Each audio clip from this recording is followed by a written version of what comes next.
Kompas TV.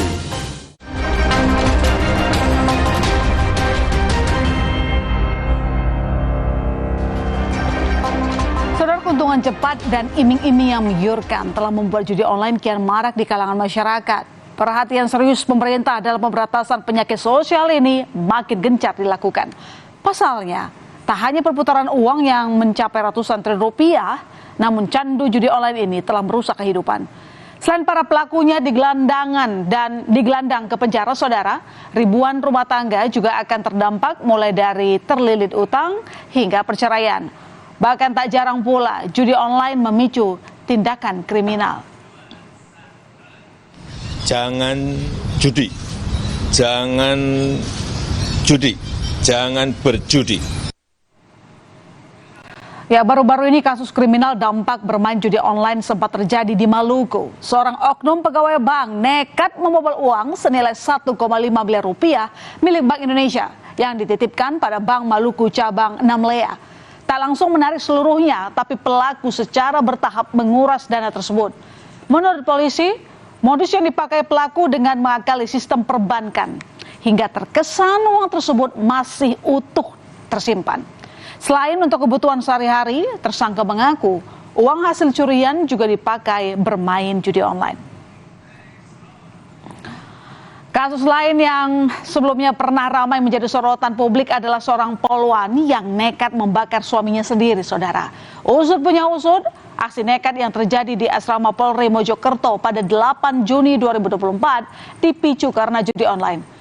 Tersangka membakar suaminya yang juga anggota polisi, saudara, karena merasa jengkel. Uang belanja untuk keperluan keluarga malah digunakan untuk bermain judi online. Mengantisipasi permainan judi online di kalangan polisi yang bisa memicu tindakan nekat, Polres Bengkulu Utara melakukan pemeriksaan ponsel kepada seluruh anggotanya. Satu persatu ponsel milik personel diperiksa mendadak oleh Wakapolres Bengkulu Utara didampingi anggota Propam. Meski tak ditemukan adanya aktivitas yang dilakukan oleh anggota Polres Bengkulu Utara yang mengarah pada permainan judi online, sanksi tegas akan diberikan jika ditemukan anggota Polri bermain judi online.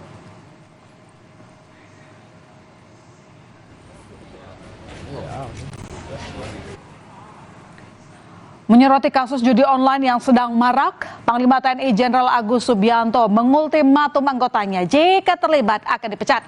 Panglima TNI menyatakan tindakan tegas kepada anggotanya dilakukan agar bertobat. Sebelum penegasan Panglima, diberitakan ada oknum anggota TNI di Sulawesi Selatan yang diduga menggelapkan uang lebih dari 800 juta rupiah milik kesatuannya untuk bermain judi online. Pelaku kini sudah dalam pemeriksaan Komando Cadangan Strategis Angkatan Darat atau Kostrat.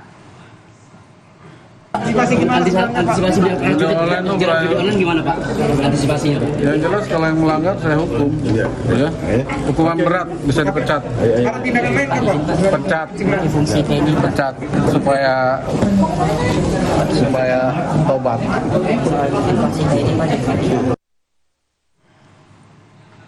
Di tengah pemberantasan judi online yang telah mengakibatkan banyak korban hingga memicu aksi kejahatan, anggota DPR RI justru diketahui ikut terseret. Wakil Ketua Komisi 3 DPR RI, Habibur Rahman, mendapatkan sejumlah laporan adanya anggota DPR yang diketahui bermain judi online. Laporan beberapa anggota DPR bermain judi online telah masuk ke MKD DPR RI. Bahkan ada laporan datang dari pihak keluarga langsung.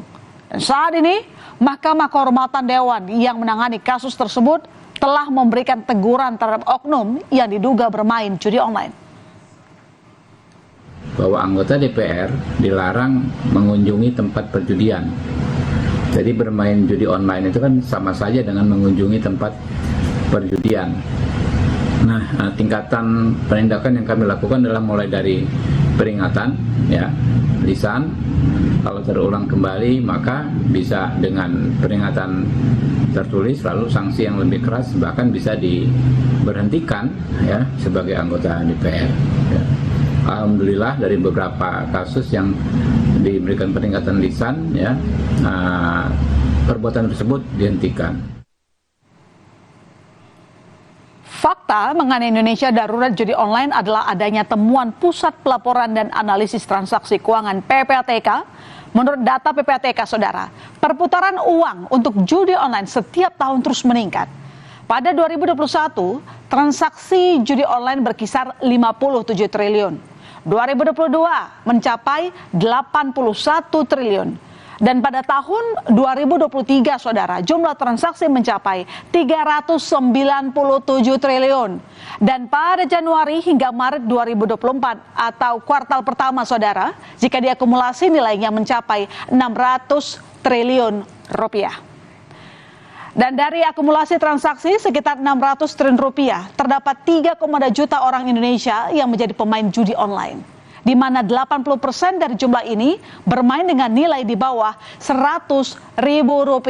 Artinya, pemain judi online di Indonesia didominasi oleh masyarakat kelas bawah yang memicu keluarga dari pemain menanggung akibatnya.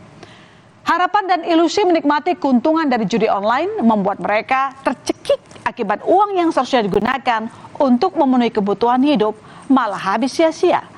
Seperti halnya video satu ini yang pernah viral di media sosial.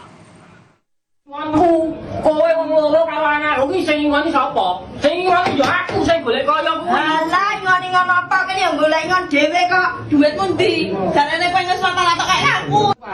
Nek misale kula niku leren le ngeslot, leren le judi, leren adu jago gak anak bojo kula jemak menapa, Pak? Wong bantuan nggih mboten tau entuk. Napa-napa mboten tau entuk. Kula iso ngene anak bojo kula niku hasile ngoten niku, Pak.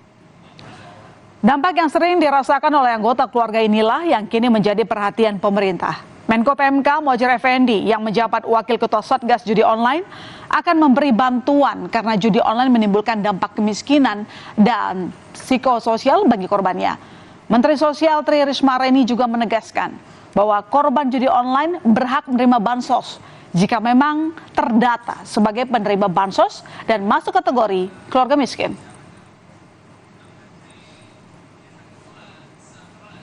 Pelaku baik itu pemain maupun bandar itu adalah pelanggar hukum dan harus ditindak, dan itulah tugas cyber Satgas penumpasan judi online itu menjadi tugas utama mereka.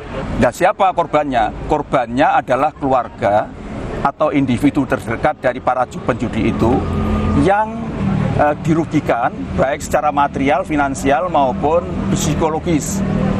Dan itulah yang nanti akan kita santuni. Ya kan harus ada datanya. Kalau nggak ada datanya kan nggak bisa. Kayak seperti TPPO kami punya. Ada yang kirim surat ke saya. Dia katanya bekas tahanan berkas korban HAM berat gitu. Ya sepanjang dia miskin ya iyalah dia berat. Ya kan, judi online sepanjang dia miskin ya dia berat. Ya kan, pokoknya tidak dilarang oleh negara ya saya siap gitu kan. Pokoknya miskin gitu kan. Keseriusan pemerintah dalam memberantas judi online telah dilakukan dengan menutup 2,1 juta situs judi online. Pemerintah bahkan akan membentuk Satgas Judi Online untuk mempercepat pemberantasan judi online. Kepada para pemain judi, Presiden Joko Widodo menegaskan bahwa judi bukan hanya pertaruhan uang dan sebuah permainan, namun mempertaruhkan diri dan masa depan keluarga serta anak. Judi itu bukan hanya mempertaruhkan uang, bukan hanya sekedar game atau iseng-iseng berhadiah, tapi judi itu mempertaruhkan masa depan, baik masa depan diri sendiri, masa depan keluarga, dan masa depan anak-anak kita. 2,1 juta situs judi online sudah ditutup. Dan Satgas Judi Online juga sebentar lagi akan selesai dibentuk, yang harapan kita dapat mempercepat pemberantasan judi online. Perkembangan teknologi yang kian pesat justru membuat judi semakin bisa dikonsumsi oleh masyarakat luas tanpa mengenal batasan usia dan status sosial. Peran pemerintah untuk memblokir seluruh situs judi memang harus gencar dilakukan. Tak terkecuali masyarakat itu sendiri, terutama keluarga dan orang terdekat yang turut mengawasi praktik ini. Jangan sampai karena iming-iming kemenangan yang cepat dan menggiurkan membuat kita tutup mata terhadap dampak yang akan ditimbulkan. Saudara, usai jeda ada informasi berikutnya di berita utama. Diduga mengalami depresi, seorang warga negara asing asal Jerman memukul pengendara motor di Bali. Selengkapnya kami segera kembali.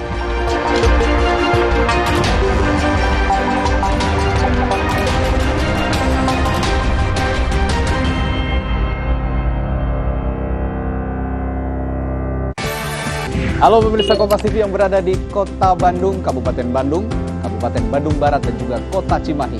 Jangan lupa untuk melakukan scan ulang secara berkala di channel digital 29 UHF untuk memastikan Kompas TV selalu di layar kaca Anda dan mendapatkan berita serta informasi terpercaya. Kompas TV, independen, terpercaya. Jadilah bagian dari Pilkada 2024. Kawal untuk memastikan bersih, jujur, dan adil. Ikuti tahapannya. 5 Mei sampai 19 Agustus 2024. Pemenuhan persyaratan dukungan pasangan calon perseorangan. 24 sampai 26 Agustus 2024. Pengumuman pendaftaran pasangan calon. 27 sampai 29 Agustus 2024. Pendaftaran pasangan calon. 27 Agustus sampai 21 September 2024. Penelitian persyaratan calon. 22 September 2024. Penetapan pasangan calon. 25 September sampai 23 November 2024. Pelaksanaan kampanye. 27 November 2024. Pelaksanaan pemungutan suara. 27 November sampai 16 Desember 2024. Penghitungan suara dan rekapitulasi hasil penghitungan suara. Kawal terus untuk Indonesia maju dan damai. Bersama teman memilih Rumah Pilkada Kompas TV.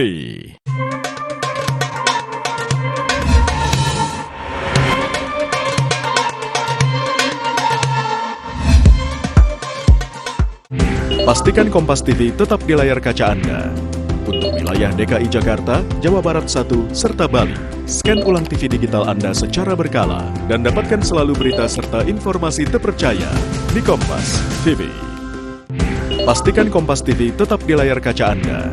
Untuk wilayah DKI Jakarta, Jawa Barat 1, serta Bali, scan ulang TV digital Anda secara berkala dan dapatkan selalu berita serta informasi terpercaya di Kompas TV.